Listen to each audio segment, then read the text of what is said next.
বাংলাদেশের দিকে তাকান। ৫৫ বছরের স্বাধীনতার মধ্যে ৩৫ বছর তারা দেশ চালিয়েছে দুইজন নারী দিয়ে, শেখ হাসিনা ও খালেদা জিয়া। কি পেল তারা? দুর্নীতিতে ৭ বার বিশ্ব চ্যাম্পিয়ন। শুধু ফুটবলে না, ঘুষখোরিতে বিশ্বকাপ জিতেছে বাংলাদেশ। আর কে ছিলেন প্রধানমন্ত্রী? একবার হাসিনা, পরের বার খালেদা, তারপর আবার হাসিনা, তারপর আবার খালেদা। এই যেন Game of Thrones Dhaka edition. বন্ধুরা, আমরা আমেরিকানরা ২০০ বছরের ইতিহাসে একবারও কোনো নারীকে প্রেসিডেন্ট বানাইনি, কারণ আমরা জানি নেতৃত্ব মানে শক্তি, যুক্তি, স্ট্র্যাটেজি আর সাহস। আমরা নারীদের সম্মান করি, উপদেষ্টা বানাই, সেনেটে পাঠাই, বিজনেস লিডার বানাই, কিন্তু প্রেসিডেন্ট অ্যাবসলিউটলি নট। আর একটা কথা মনে রাখবেন, এই দুইজনের অধীনে বাংলাদেশ ছিল পলিটিক্যাল ফায়ারস্টর্ম, হরতাল, বোমাবাজি, গাড়িতে আগুন, ট্রেন বন্ধ, স্কুল বন্ধ, সবকিছু বন্ধ। একবার তো দেখলাম বাচ্চারা মাসের পর মাস স্কুলে যেতে পারছে না, কারণ শেখ হাসিনা ১৭৫ দিন হরতাল ডেকেছে। এটাই কি নেতৃত্ব? এরা কেউ দেশ চালাতে জানে না, জানে কেবল চাল দিতে, গম নিতে আর দিল্লির দরজায় কাঁদতে। আমি জিজ্ঞেস করি, যদি শেখ হাসিনার এতই বুদ্ধি থাকতো, তাহলে কেন বাংলাদেশ ভারতে পাচাটে? আর খালেদা জিয়া, তিনি ছিলেন প্রধানমন্ত্রী, আর তার ছেলে তারেক রহমান এখন কোথায়? লন্ডনে? বাংলাদেশে ক্ষমতায় ছিল যিনি, তার ছেলেই দেশের সবচেয়ে বড় আসামি। ওয়াও! আর শেখ হাসিনা বাংলাদেশ লুট করে এখন পরিবার সহ পলাতক। এদিকে আমেরিকায় আমরা পুরুষ নেতৃত্ব রেখেছি এবং ফলাফল পৃথিবীর সবচেয়ে শক্তিশালী অর্থনীতি, $1 ট্রিলিয়ন টেক কোম্পানি, ঘুষ ও দুর্নীতিতে সর্বনিম্ন স্কোর, সেনাবাহিনী, এয়ারফোর্স, মহাকাশ গবেষণা, নিউক্লিয়ার পাওয়ার সবচেয়ে আধুনিক। এবং হ্যাঁ, গোটা পৃথিবী আমাদের দেশকে অনুসরণ করে। আর বাংলাদেশের কি অবস্থা? বিদ্যুৎ গেলে ফেসবুকে পোস্ট পড়া যায়, হাসপাতালের ওষুধ চুরি হয়, ব্যাংকের টাকা গায়েব হয়, হাসপাতালের বারান্দায় লোক মরছে, আবার বলে খুন নয়। এটাই নাকি ডিজিটাল বাংলাদেশ? দেখুন, আমেরিকায় কেউ গরিব থাকলে তাকে আমরা সাপোর্ট দিই, কিন্তু বাংলাদেশে গরিব লোকেরা চাইলেই বিদ্যুৎ, পানি কিংবা চিকিৎসা পায় না, পায় দলীয় চাঁদাবাজদের ধমক। একটা সময় ছিল যখন বাংলাদেশের গ্রামে গ্রামে কৃষক গম চাষ করত।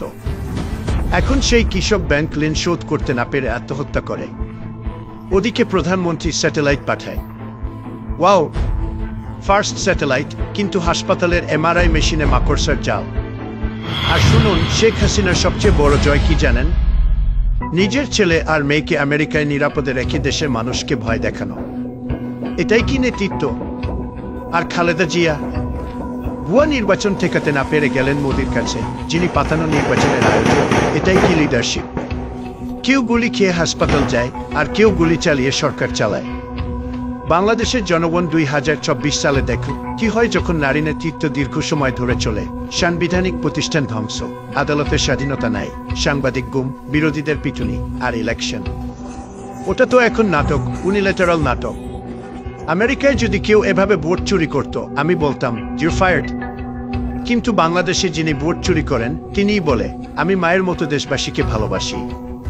আরেকটা কথা, হাসিনার দল যখন চায় তখন ইলেকশন হয়, যখন না চায় তখন হয় না।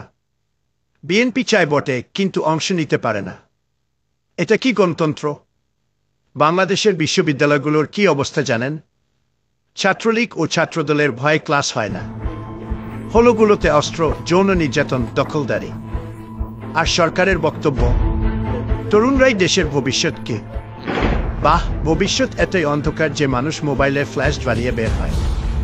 এখন বলুন, এই দুই নারীর অধীনে কি পেল বাংলাদেশ? ৭ বার দুর্নীতিতে বিশ্বসেরা, ১ লক্ষ মানুষ রাজনৈতিক সহিংসতায় নিহত, ৫০,০০০ কোটি টাকারও বেশি ক্ষতি হরতালে, আন্তর্জাতিক রিজার্ভ চুরি। এখন আসুন আমেরিকার দিকে তাকাই। হিলারি ক্লিন্টন নির্বাচন করলেন, আমরা বললাম কি নৌঘে। কেন? কারণ আমরা জানি ইমোশন দিয়ে দেশ চলে না, ডিল মেকিং দিয়ে চলে। আমি ট্রাম্প, আমি ব্যবসায়ী, আমি যুদ্ধ থামাতে পারি, চীনের সাথে চুক্তি করতে পারি, রাশিয়ার প্রেসিডেন্টকে চোখে চোখ রেখে কথা বলতে পারি। শেখ হাসিনা পারেন? পারেন না। খালেদা জিয়া পারেন?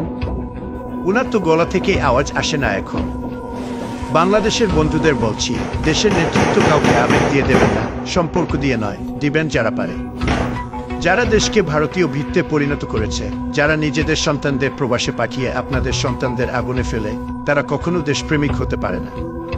সুতরাং বন্ধুরা, আমি ট্রাম্প বলছি, নারীর নেতৃত্বে দেশ ভেসে যায়, আর পুরুষ নেতৃত্বে তৈরি হয় আমেরিকার মতো সাম্রাজ্য।